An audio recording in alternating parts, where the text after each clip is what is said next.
नमस्कार दर्शक बंधु, स्टोरी ओडिया एकेडमी को आपन को स्वागत। आज चलतु शुणा गोटे सुंदर कहानी त्यागर फल। कथाटा सृष्टि सर्जना बेलर। सेतेबेले साप आ मनीष भितर प्रगाढ़ बंधुत्व रही था। केही काहाको न देखिले दंडे रही पारु नथिले। सृष्टि आरंभ भगवान समस्त को किछि ना किछि जिनिस बांटिले। तहु प्राणी माने पहुंची निज निज को सुहाइला भली द्रव्य सबु मागिनेले। बंटा बंटी शेष होला बेलकु मनीष और साप सांग होई सेठारे पहुंचिले। हेले सेते बेलकु भगवान का पाखरे सबु सरी जाय थाए। केवल बुद्धि और साहस एही दुईटी गुण रही जाय थाए। एथर भगवान को विचार रे मनीष को बुद्धि और साप को साहस गुण मिलीगला। मात्र सापटी अति सरल प्रकृतिर थिला। एबे तार बंधु मनीष पाई अभियोग उठाई साप कहला, आपण तो निज चेहरा पर मनीष को सृष्टि करिथिबारु आमे साप जाति मनीष माने को भगवान को प्रतिरूप बोली भाबी जीवंत भगवान बोली विश्वास करूछु। तेणु आपण मनीष को बुद्धि सिना देले साहस तो देले नहीं। बंधु हिसाब रे सेमाने आमको विपदरु रक्षा करिबे किपरि? तेणु आमठारु साहस नहीं मनीष को दिया जाऊ। आम पाखरे साहस कौन लोड़ा जे? आमे तो आमर बंधु मनीष खुशी रहिले आमे खुशी हेबु। साप मानकर एभली स्वार्थ त्याग करे भगवान भारी खुशी होइगले। मनीष को बुद्धि सहित साहस भी मिलीगला। आउ साप खाली हाथ फेरीगला। एबे मनीष बुद्धि और साहस दुईटी जाक पाई गर्वरे छाती फुलाई चलिला। से जगत जीता होई प्रबल अहंकारी पलटि गला।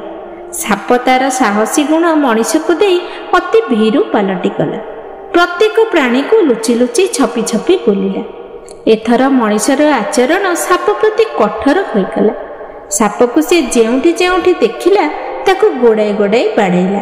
सुतरां साप को यह असह्य हेबारु एकांतरे बसी लुह गड़ाइबा छड़ा ताहाको किछि कहि परिला नाही। दिनकर कथा अंतर्यामी भगवान सापर मन कथा शुणी पारिले। से साप निकटरे उभा होई कहले, मनीष बेलकु बेल अत्यंत विपदजनक हेबारे लागिछि। से निश्चय तुम साप मानक उपरि दाउ साधिब।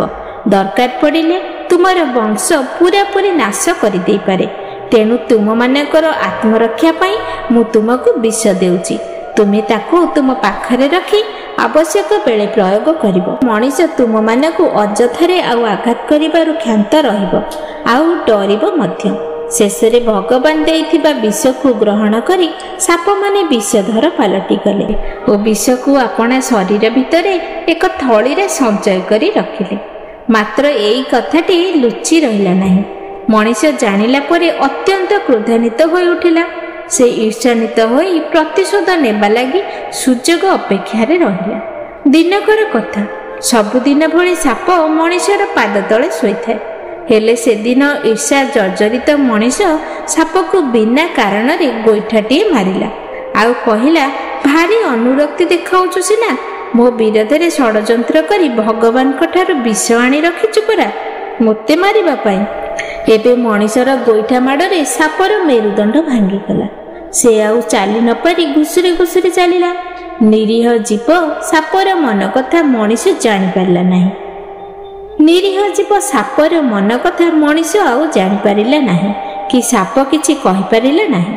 नीरव रहिला। से मने मने भाबुताए एई कोन त्यागर फल। एहा भाबी साप मनीष ठारू दूरे रहिला। आउ साथी हेला नाही। से लुचि रही गातरे भी पणबुदारे रहिला। ताकू जीए आक्रमण कला निजर आत्मरक्षा पाई ताकू चोट मारिला और विष प्रयोग भी कला। हेले मनीषर साप प्रति विश्वासघातकतार विष अति उत्कटतर होई उठिला, जहा काल काल को कथारे रहिगला।